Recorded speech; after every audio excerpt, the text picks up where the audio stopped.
জানেন তো, এই দুনিয়ায় পুরুষ হয়ে জন্মানোটা কোনো উৎসবের বিষয় নয়। এটা আসলে একটা আজীবন দায়িত্বের নাম। একটা ছেলে যখন বড় হয়, তখন তার মুখের হাসির চেয়ে তার পকেটের ওজনের উপর দুনিয়া তার যোগ্যতা মাপে। আজ কথা বলবো সমাজের সেই কলুর বলদদের নিয়ে, যাদের কাঁধে সবার দায়িত্ব থাকলেও তাদের নিজেদের দায়িত্ব নেওয়ার মতো কেউ থাকে না। পুরুষ মানুষ মানেই যেন একটা আস্ত পরিবারকে টেনে নিয়ে যাওয়ার এক অক্লান্ত ইঞ্জিন। জন্ম থেকে মৃত্যু পর্যন্ত সে শুধু দিয়েই যায়, কিন্তু পাওয়ার খাতায় তার থাকে কেবল এক বুক নীরবতা। ঘরের কোণে বসে একটা মেয়ে কাঁদলে পুরো পরিবার তাকে সান্ত্বনা দিতে আসে, কিন্তু একটা পুরুষ মানুষ যখন একা একা কাঁদে তখন সেই কান্না দেখার মতো কেউ থাকে না।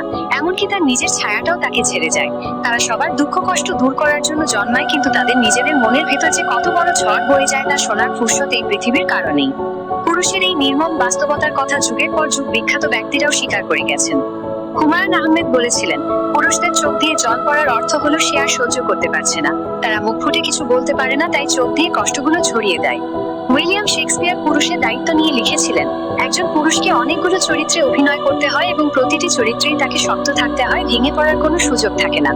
চার্লস ডিকেন্সের একটি বিখ্যাত লাইনের সারমর্ম হলো, পুরুষের দায়িত্ববোধের প্রাচীরটি এতই শক্ত যে এর পেছনে লুকিয়ে থাকা তার ভেতরের দুর্বল মানুষটিকে বাইরের কেউ কোনোদিন দেখতেই পায় না। হ্যাঁ, পুরুষরা আসলেই সমাজের সেই নিঃশব্দ যোদ্ধা, যারা নিজেদের সব স্বপ্ন বিসর্জন দিয়ে অন্যের মুখে হাসি ফোটায়। আপনার ঘরের বাবা, ভাই বা স্বামীটির দিকে একবার তাকিয়ে দেখুন, তারাও হয়তো এই নীরব লড়াইটা প্রতিদিন লড়ছেন। যদি মনে হয় কথাগুলো একটু হলেও সত্যি, তবে ভিডিওটি অবশ্যই শেয়ার করুন। আপনার একটা শেয়ার হয়তো কোনো ক্লান্ত পুরুষকে বোঝাবে যে এই স্বার্থপর দুনিয়াতেও অন্তত কেউ একজন তার ভেতরের কষ্টটা অনুভব করতে পেরেছে। ভালো থাকুন পৃথিবীর সকল সংগ্রামী পুরুষ।